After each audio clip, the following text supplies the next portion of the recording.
Une nouvelle histoire, maman. J'ai faim, j'ai soif, je veux retourner aux toilettes. L'enfant qui se comporte de cette manière-là n'a peut-être trouvé que ça pour essayer de satisfaire les besoins qu'il a.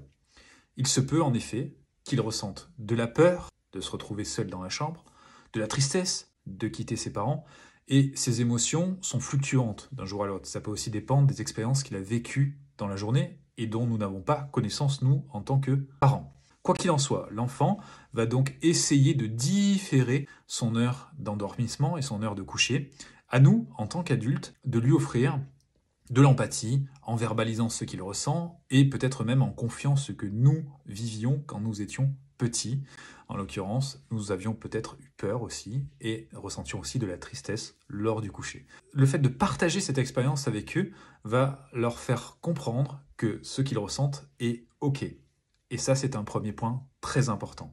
Ensuite, ce qui est important aussi de faire, c'est de voir quelles sont les stratégies de régulation possibles. On peut proposer à l'enfant de s'apaiser, de respirer avec lui, un câlin. Ou alors, on peut proposer à l'enfant de commencer à se coucher et de convenir d'aller voir si tout se passe bien à intervalles réguliers.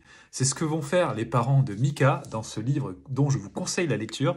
Ce livre s'appelle Mika ne veut pas se coucher. On le doit à Laurence Dudek et Stéphanie Rubini.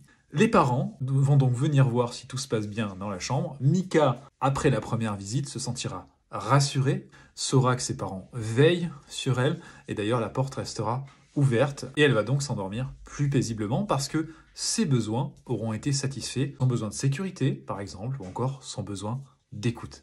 Moralité, le soir, plutôt que de rentrer dans un rapport de force, si tu vas dormir, allez, et nous mettre à crier, tendons l'oreille, regardons ce qui se passe chez l'enfant, essayons de verbaliser, posons des mots dessus, accueillons ceci en lui disant c'est ok, je vois que tu ressens ceci, et essayons de lui proposer des solutions pour que l'enfant puisse dormir plus paisiblement. Les besoins sont encore la clé dans la résolution de ce type de situation.